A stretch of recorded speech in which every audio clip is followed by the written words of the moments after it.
নমস্কার বন্ধুরা, পলির রান্নাবান্নায় সকল বন্ধুকে স্বাগত। আজকে গরমে খুবই উপকারী ছোলার ছাতুর শরবত নিয়ে হাজির হলাম। ছোলার ছাতুতে আছে প্রচুর পরিমাণে ফাইবার, যা আমাদের কনস্টিপেশনের সমস্যাকে কমাতে সাহায্য করে এবং পাশাপাশি হজম ক্ষমতার উন্নতি ঘটায়।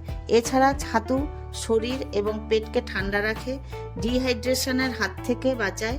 যাদের ডায়াবেটিস আছে তারাও ছোলার ছাতু খেতে পারেন। অনেকক্ষণ পেটে থাকে, সকালের ব্রেকফাস্টে এই শরবত রাখতেই পারেন। তাহলে চলুন আমি কিভাবে ছোলার ছাতু দুরকমভাবে তৈরি করলাম দেখে নেওয়া যাক। আজকে আমি দুরকমভাবে ছোলার ছাতু করে দেখাবো। নিয়েছি 100 গ্রাম ছাতু আর পেঁয়াজ কুচি, একটা কাঁচা লঙ্কা কুচি, ভাজা জিরের গুঁড়ো, পাতিলেবুর রস আর আখের গুড়।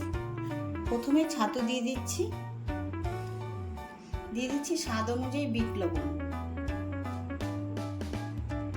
দিয়ে দিচ্ছি ঠান্ডা জল,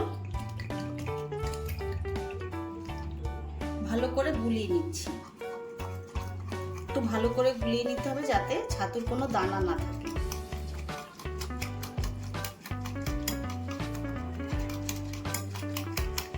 ছাতু ভালো করে গোলানো হয়ে গেছে। গ্লাসে আইস কিউব দিয়ে দিচ্ছি।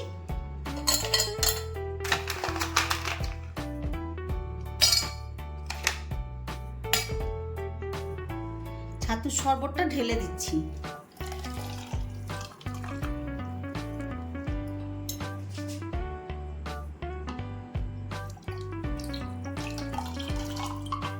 দিয়ে দিচ্ছি 2 গ্লাসেই ভাজা জিরের গুঁড়ো, দিয়ে দিচ্ছি পাতিলেবুর রস,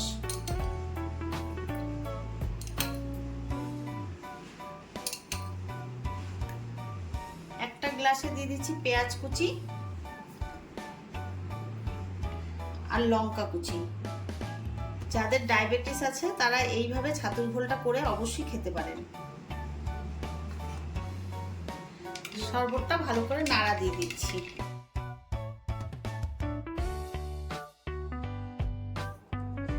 আর একটা গ্লাসে আমি 2 চামচ গুড় দিয়ে ভালো করে মিশিয়ে নিচ্ছি। এখানে আপনারা চাইলে চিনিও ব্যবহার করতে পারেন।